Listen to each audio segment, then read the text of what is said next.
नित्यसेवेत खंड पडल्यास स्वामी आपल्याला त्यांच्यापासून दूर करतात का? हेच आपण आज या व्हिडिओमध्ये बघणार आहोत. नमस्कार, माझ्या स्वामी ऋणी या यूट्यूब चॅनलवर तुम्हा सर्वांचे स्वागत आहे. तुम्ही स्वामींचे सेवेकरी आहात.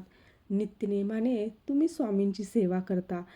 पण कधी असं होऊन जातं की सेवेत खंड पडतो आणि तेव्हा आपल्याला मनात एक प्रकारची अस्वस्थता निर्माण होते. स्वामी आपल्याला आता त्यांच्यापासून दूर करतात का? किंवा आपल्या हातून काही चूक झाली आहे का, की जेणेकरून सेवेमध्ये खंड पडलेला आहे?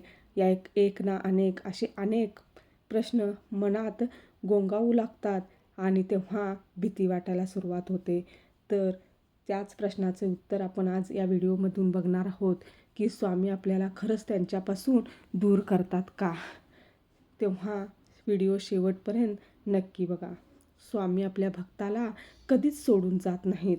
स्वामी समर्थांनी भिवू नकोस, मी तुझ्या पाठीशी आहे असे आश्वासन आपल्या भक्ताला दिलेले आहेत. सेवेत कधी खंड पडते तेव्हा काय केले पाहिजे? रोजच्या सेवेत जर खंड पडत असेल तर त्याला अनेक कारणे असू शकतात. मग ते भौतिक कारणे असतील किंवा आरोग्याच्या दृष्टीने असतील. उदाहरणार्थ द्यायचं झाले तर आजारपण, प्रवास, घरातील अडचणी यामुळे अनेक वेळा सेवेत खंड पडतो. तेव्हा अशा वेळेला स्वामींची मनापासून क्षमायाचना करावी आणि त्या दिवसापासून पुन्हा नव्याने सेवेला सुरुवात करावी. स्वामी आपल्या सोबत आहेत. स्वामींच्यावरती दृढ विश्वास ठेवून, स्वामी तुम्हीच माझ्याकडून सेवा करून घ्या, मी तुमचा भक्त आहे, फक्त मला एवढंच माहीत आहे, माझ्या हातून तुमची सेवा व्हावी अशी माझी इच्छा आहे आणि ती तुम्ही पूर्ण करून घ्या, अशा प्रकारची प्रार्थना मनापासून स्वामींना करावी.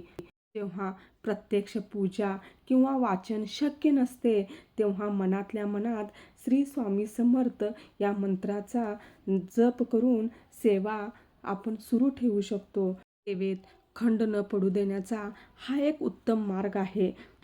सेवेत नेहमी अखंडता असावी, पण जर मानवी चुकांमुळे खंड पडला तर स्वामी समर्थांच्यावरती दृढ विश्वास ठेवून पुन्हा ती सेवा सुरू करावी. थोडक्यात सांगायचे झाले तर स्वामी हे आपल्या आईसारखे आहेत.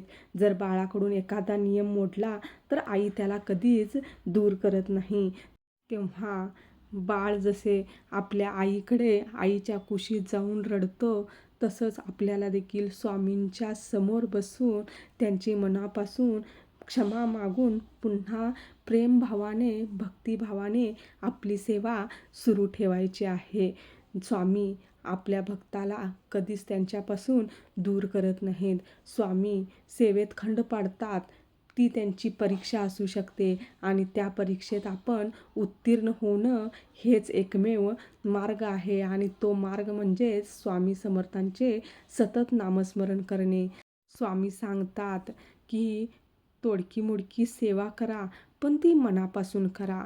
स्वामींच्यासाठी भौतिक गोष्टींच्या पेक्षा देखील भावना महत्त्वाच्या असतात, भक्ती महत्त्वाची असते. आपण ज्या भक्तीने स्वामींची सेवा करतो ती परत फळाच्या रूपात आपल्याकडे स्वामी देत असतात. तेव्हा स्वामींची मनापासून सेवा करा. स्वामींच्या सेवेत खंड पडला तरी अखंड नामस्मरण करत राहा. स्वामी तुमच्यासोबत कायम आहेत. श्री स्वामी समर्थ.